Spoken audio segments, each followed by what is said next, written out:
Arizona gets a monster commit from somebody big physically and has a very, very nice role for this Arizona basketball team for this coming year. And there's more to come.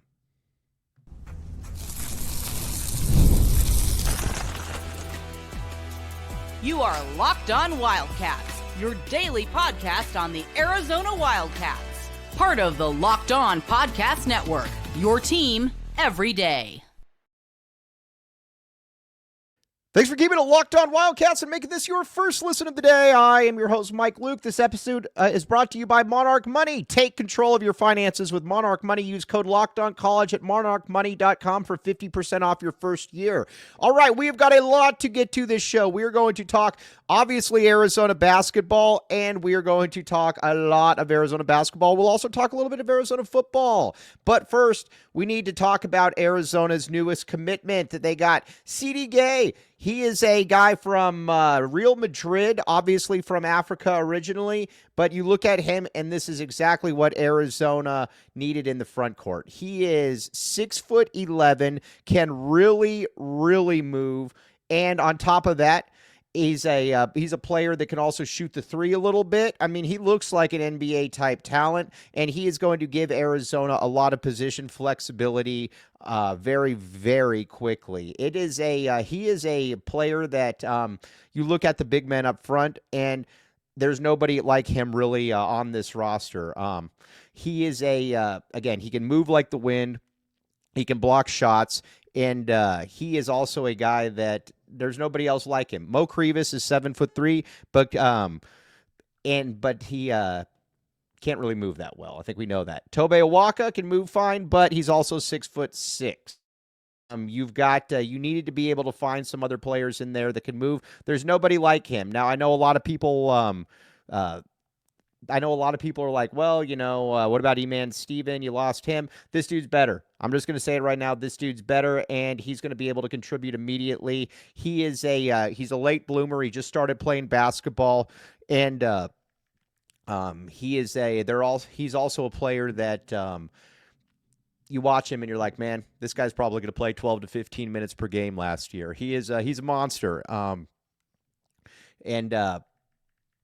I can't even really say just how happy I am about this one. So how does he fit in there? Then? He, like I said, he's going to give you a great shot blocking presence. He can also really move his feet. That's something else that you need to look at and say, man, that's something about him that he can really do. He can really move his feet. He's a guy that can probably play, at least defensively, a little bit of 3 through 5 because of how he can move his feet and how long he is. If somebody beats him, he can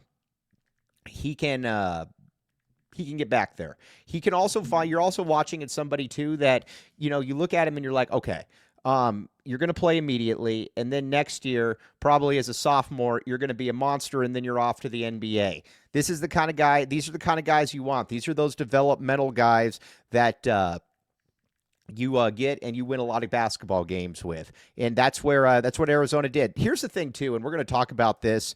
We're going to talk about this a lot. He is Tommy Lloyd knows what he's doing. Period. He knows what he's doing. Like I said, he's a coach that he knows the international game. He's got a reputation for it. And I was just getting a text right there about another Juve commit. Oh, there's going to be probably another one on Friday. Wink, wink, wink. But so anyways, back to Gabe here for a minute. He's going to play 12, 15 minutes. And here's the thing, too. He gives you a lot of position flexibility because if somebody like Mo Krivas gets hurt or goes down, or there's just some games where Mo Krivas just isn't really ready to play, then this guy is ready to hop in there. This guy is ready to hop in there and basically take that torch and run with it. Again, he's young, so we're going to get to hear the whole Boswell, he's only 17 story again. But be that as it may, that's something that I'm more than okay with. This kid is obviously very, very good, and it is this is an exciting one to be able to bring onto the staff. And again, it also shows you too that this coaching staff knows exactly what they're doing. They know they could look at that. They could look at the roster and be like, okay, well, we lost Henry, we lost We lost Henry, we lost E-Man, we lost Dylan the previous year. We need to have a little bit of a backup possibility, and that's exactly what they've got right here. And what's exciting too is that he continues to get better. He continues to get better. Not only does he continue to get better, he is he's a player that you watch and you can tell that physically he's going to be able to put on some weight. You get him around the strength and conditioning program. You get him at that meal table, and he's going to be good. And he gives you a shot blocker, and that's something that Arizona needed. Henry wasn't necessarily the greatest shot blocker in the world, but he was good enough, and he was a shot alterer, and that is something that I think it's difficult to really come by, is finding somebody like that. You got that now. Now, is he as good as Henry out the gate? No, probably not. But that also doesn't mean that he can't be as good as Henry within a year or two. And I think there's going to be that case. But it's also giving you something down the road that you look at and you're like, okay, this guy can continue to get better, and he gives you a little bit of, insurance as well. Because keep in mind, Arizona could definitely lose a number of players this coming year. And we're going to talk about that. There's going to be a lot of guys that you're going to probably end up losing at some point. You're probably going to end up losing.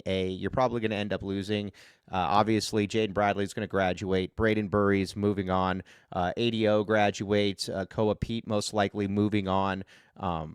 Tobe Awaka graduates. You're going to have a lot of different roster spots to be able to fill, and they're going to be able to do exactly that. So there is, like I said, that's an exciting part about all of this.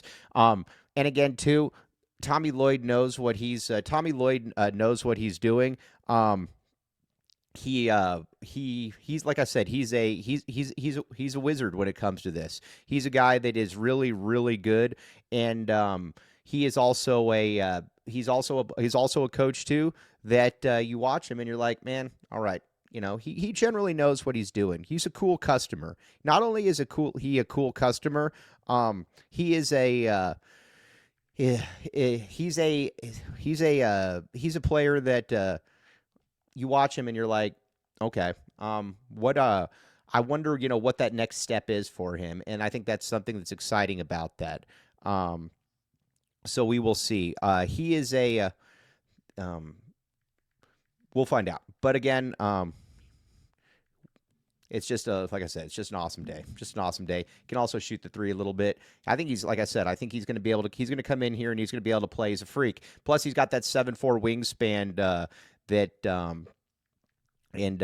that's something that's just exciting about all of it. It also shows too that this coaching staff, like I said, they leave no stone unturned. They know exactly where they're going. They know exactly what they are going to do.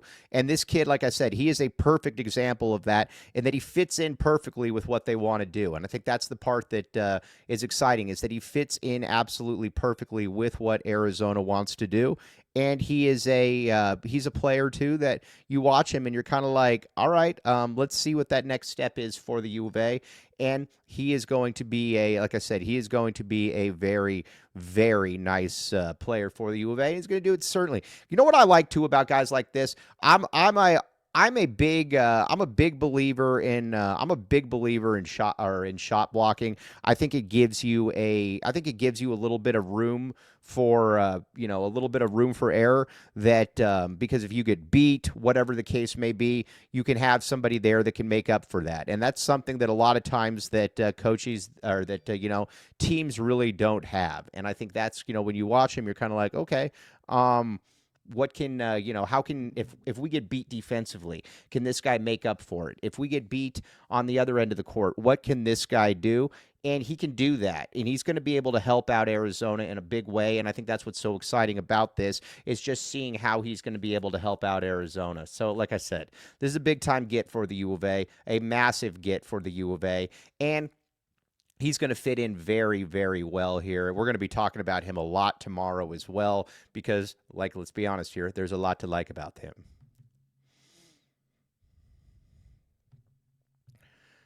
There's also a lot to like about Amazon, Fire TV, and Locked On. Did you know your Fire TV is also on Xbox? Turn any TV into your gaming and entertainment hub with Fire TV Stick 4K devices. No console required. Just grab your paired controller, subscribe, or sign into Xbox Game Pass Ultimate with EA Play included, and you're ready to play. Boom, that simple, that easy. Now, here's some of the other stuff, too. You got the latest technology for elevated playing with Wi-Fi 6, 6E, and auto low latency mode advanced technology. Fire TV Stick 4K delivers smoother, more responsive gameplay with lightning-fast speeds you need to stay competitive. Again, you got endless entertainment. You got hosts with hardcore gaming experience that can share their experience and how Fire TV Stick 4K can be a game changer. Head to Amazon.com/Fire TV Locked On to get started. Xbox, Game Pass, Ultimate subscription, and compatible controller required. Available on select devices, including Fire Stick TV, 2nd Gen, Fire Stick 4K Max, 1st and 2nd Gen, and Fire TV Cube, 3rd Gen. Again, check it out. Again, everybody's using this, and there's a reason why. It is fun.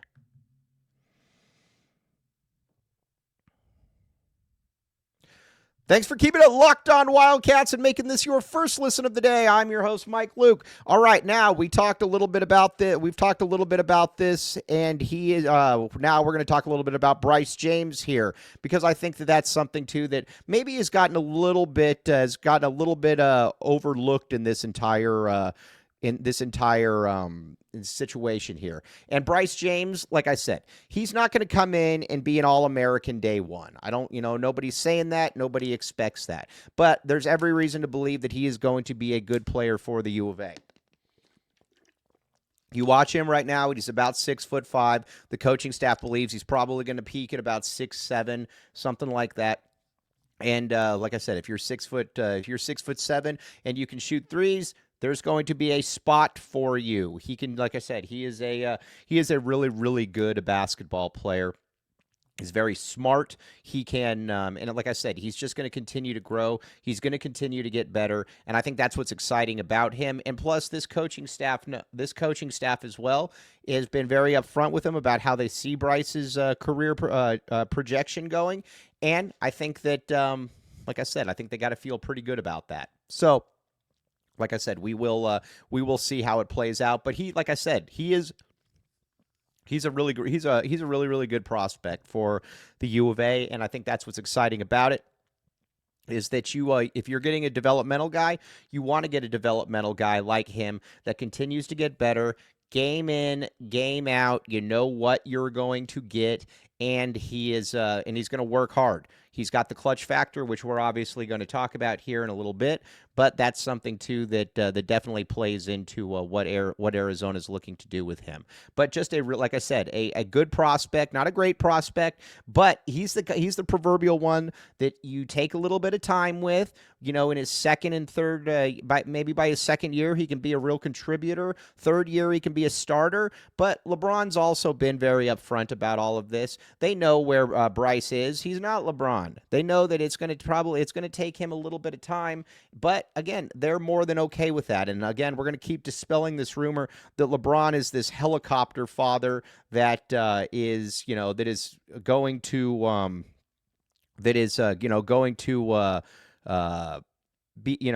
to be able to just kind of figure out, I want my kid to play no matter what at any expense. LeBron's not like that at all, and I think people need to understand that that's not at all what he is. And I think that's something with Arizona that and you're like, okay.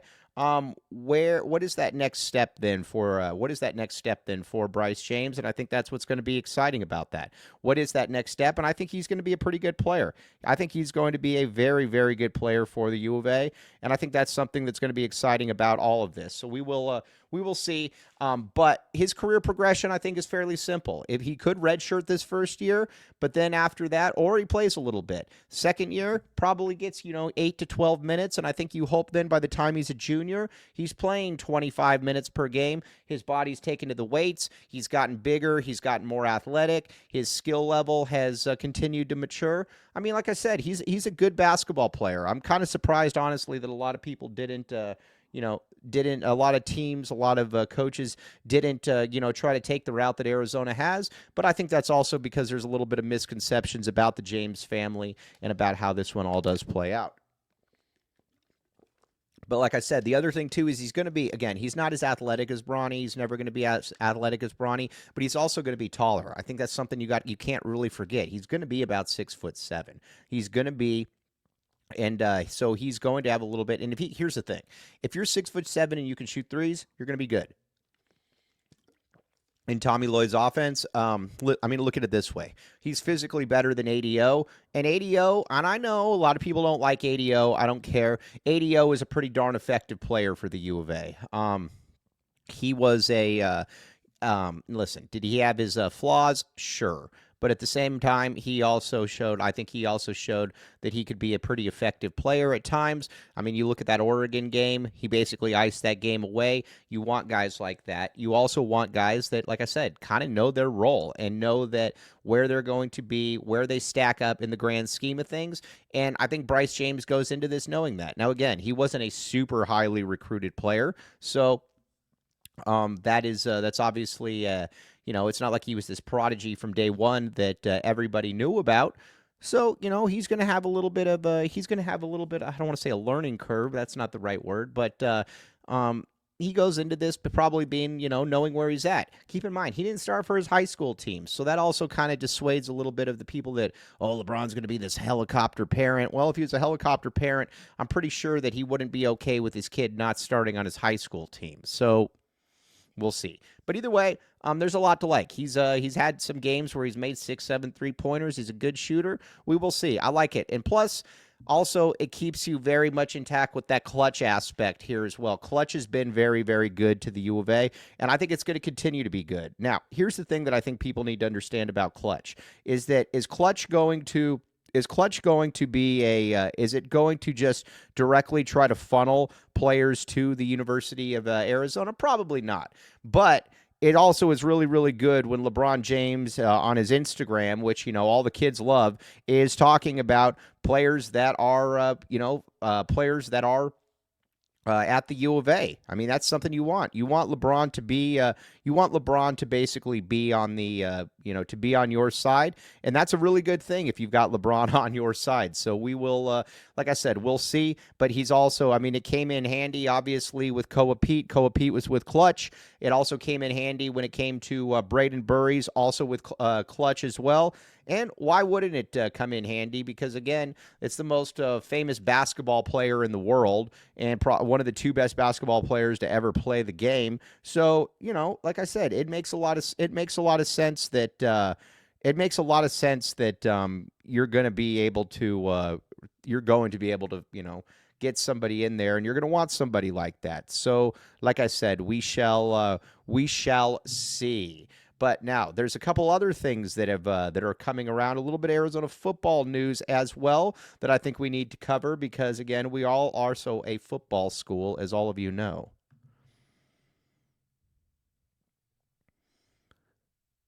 But first, Monarch Money, my friends. Monarch Money. Ever check your bank account and wonder, where did all my money go? It's my story every day of the week.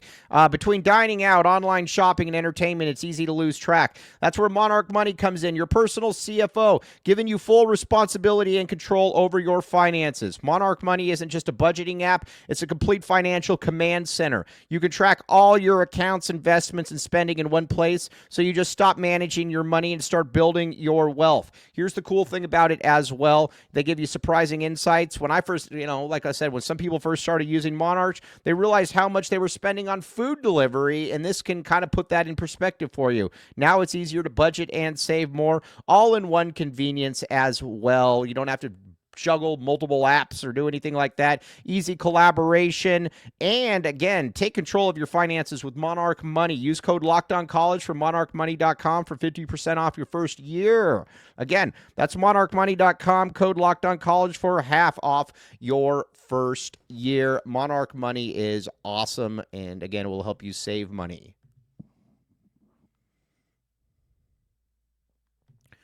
Thanks for keeping it Locked On Wildcats and making this your first listen of the day. Locked On, your team every day. Okay, now a couple odds and ends when it comes to a football and a basketball. Kona Pete has entered was obviously in the transfer portal. He is the brother of Kona Pete. He was a walk-on at ASU last year, and I think ASU wanted to try to keep him, hopefully to get Koa. Koa said, I will be going to play basketball at the University of Arizona. And so his brother, again, it's not like he's a five-star prospect or anything like that, but he's not bad. He's got some potential to him, and he's, if you're looking for a developmental offensive lineman, that's probably the type of guy you're looking at.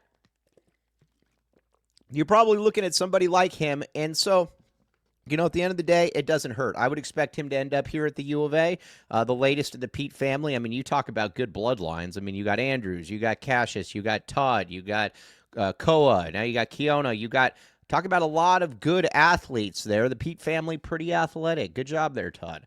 But I would expect him to end up at Arizona, and who knows? He's got a little bit of upside. Maybe he turns into a player down the road. Maybe he doesn't. We'll find out. But there's like I said, he can do some things. And I think if you're Arizona, that's certainly the type of one you'll take. Plus, it's a little bit of an assist to Tommy Lloyd from Brent Brennan that I think you like. Like I said, I like Pete. I think that he's a really, really good.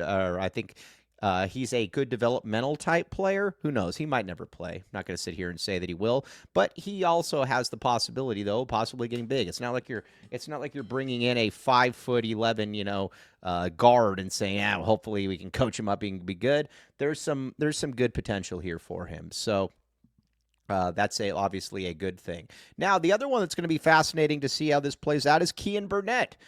Kean Burnett, Arizona certainly didn't want to lose Kean last year. He ended up going to Kansas,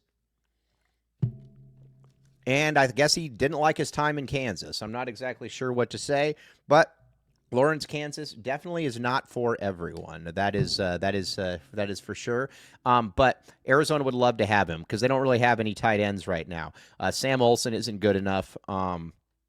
You've got Kellen Ford, but he's a freshman. I think you would love to get Kean back here. And if you can get Kean back here, he's kind of an explosive vertical stretch the field type tight end. He's again, his whole thing is if he can stay healthy, he's good, man. If he can stay healthy, he's going to he's got NFL potential. He's just got to stay healthy. That's the thing that kind of goes into it. So, like I said, we shall see how it plays out. But he is, like I said, he'd be a nice player, and I know that Noah Fafita would love to have him back.